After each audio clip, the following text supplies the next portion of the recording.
आंथ' बुङो आं बादि साब्रै साबासो ओंखारोबा बे बिटिआर एकर्डखौ आं दिनैबो सावो। कयेकटा बोसोरनि गेजेरावनो बर'आ जोबनो थांगासिनो दं। रन्जित बसुमतारी बिथाङा बोरो नोंथाङा होनदोंमोन बिटिसिआव जोंहा 1100टा पस्ट दं, गय खान्दिसेबो जायालासिनो जोङो दानथामनि गेजेराव साख्रि होगोन। बाहागो रन्जित नमस्कार जोंनि खौरांगिरि बिथांमोनसिम दिनै जोंहा बिथां दावराव देख्रेब नार्जारिया मैया दाखालिफोर प्रेस मिडियानि गेजेरजों ससियेल मिडियानि गेजेरजों जोंनि इएम राकेश नङा सरि बि फेरेंगा बिथाङा बिथांनि सायाव जे एलिगेसन लाबोदों, बिथांखौ जे गाज्रि सोंखारिदों, इभेन बिथाङा दावराव देख्रेब नार्जारिनि नामखौ दावराय देख्रेब होनबाय थायो। बिथाङा सासे बर' जानानै दिनैसिमबो दावराव देख्रेब नार्जारिया सोर सिनाया नामा? आं अब्ला बुंगोन बिथाङा सासे बर'आनो नङा, हाफ बर' हाफ हारसा बियो। खारन दावराव देख्रेब नार्जारिया दिनैनिल' मानसि नङा। बिथाङा गोदो बर'लेण्ड बर'फा उपेन्द्रनाथ ब्रह्मनि दैदेननायाव जे गिदिर सोमावसारनाय जादोंमोन बाहायबो सेन्ट्रेल एबसुनि ट्रेजारारमोन आरो बिनि उनावबो बिथाङा जातिनि सिबिनायाव गोबां रल लाबोदों। बड'लेण्ड जनजाति सुरक्षा समिति दानानै बिथाङा tribal belt and ब्लकआव non ट्राइबेलफ्रा illegally एनक्रच खालामनानै दं दिनै 3 लाख बिगा हा। बे हाखौ माने इभिक्सन खालामनांगौ इलिगेल एनक्रचार्सफोरखौ होननानै बिथाङा जुजिबोगासिनो दं। दिनै हिरा सरनिया नब सरनिया बा हिरा सरनिया इलिगेल सार्टिफिकेट लानानै खननै एमपि जालांबाय। बेखौबो बिथाङा चेलेन्ज खालामनानै हाइकर्ट गेलेबोदों। दा बेफोरबायदि खामानिखौ सोर मावो? जाय हारिनि प्रति सिबिनाय भाब दं, हारिखौ अननाय दं, बेफोरबायदि मानसि दिनै बेबादि दावराव देख्रेब नार्जारिखौ बिथाङा बिदि एखेबारे थासिल्यमूलक खोथा बुंनाया बियो जातिनि थाखाय दुखु गोनां बाथ्रा।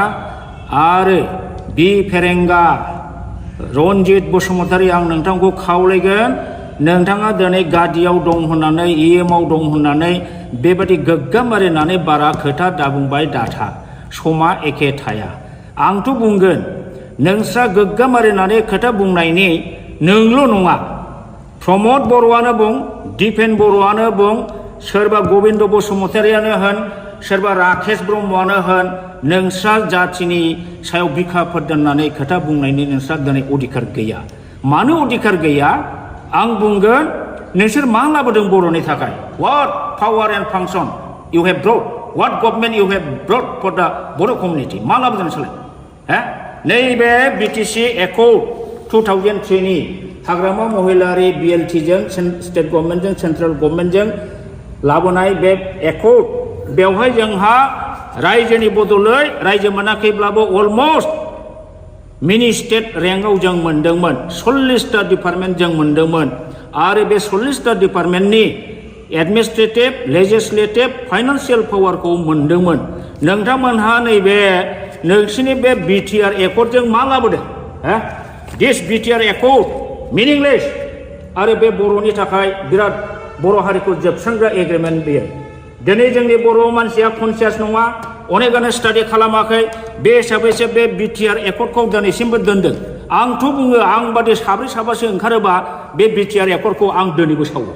आङो अलरेडि अनेक सिनियर सिटिजेनजोंबो रायज्लायबाय, नाथाय बिथांमोनहा साहस होआ, नंखायनो आं सावाखै। दाबो आङो सावो। मानो?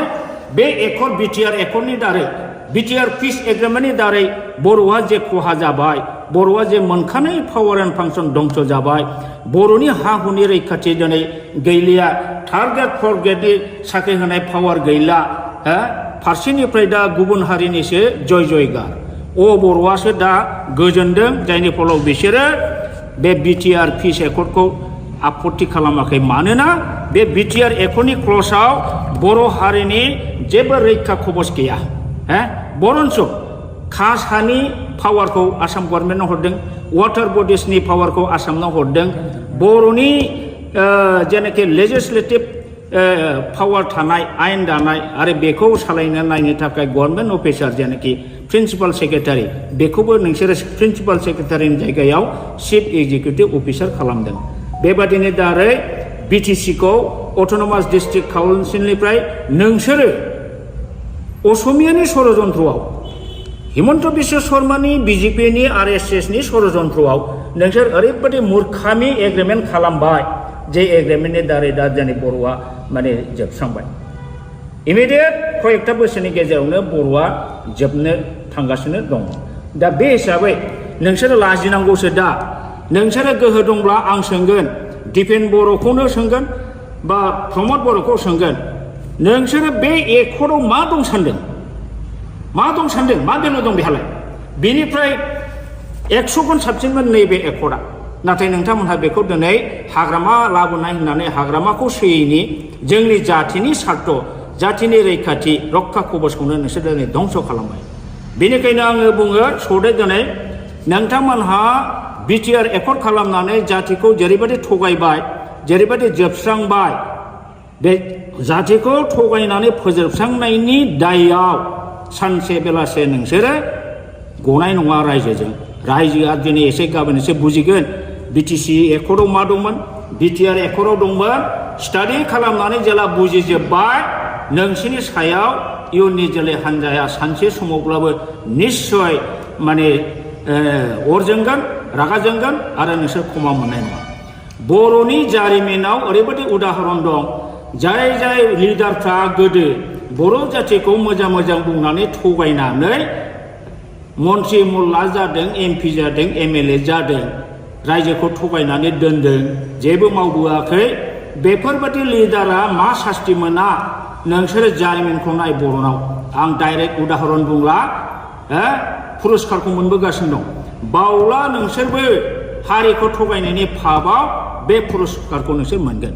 दिनै नोंसोरो बिजेपि बा हिमन्त बिश्व सरकारनि अननायाव कौटि थाखा खामाय बिल्डिं लु कलकाता दिल्ली बेंगालुरुआव न' लु लाब गैया नोंसोर सान्थि थानो हानाय नङा नोंसोरखौ रायजोफ्रा अनसायनाय नङा रायजोखौ थगायनानै जोबस्रांनायनि थाखाय नोंसोरो बयबो बर' रायजोनि अभिशाप मोनगोन आरो सानसे बेलासे नोंसोरो गोमोरलांगोन रायजोआ बेखौ फिननायखौ होगोन दा बेखिनिखौनो आं बुंबाय रन्जित बसुमतारी बिथाङा बोरो नोंथाङा होनदोंमोन बिटिसिआव जोंहा 1100टा पस्ट दं गय खान्दिसेबो जायालासिनो जोङो दानथामनि गेजेराव साख्रि होगोन बहा रन्जित नोंसोरनि सेलेक्सन बर्डआ बोरो दिनैसिमबो मोनसे सेलेक्सन खालामनायनि बर्ड दानो हादोंना एपइन्टमेन्ट होनो हादोंना बहा थांखो डक्टर मामोन बेयो स्वर्गियारि नीलत स्वर्गियारि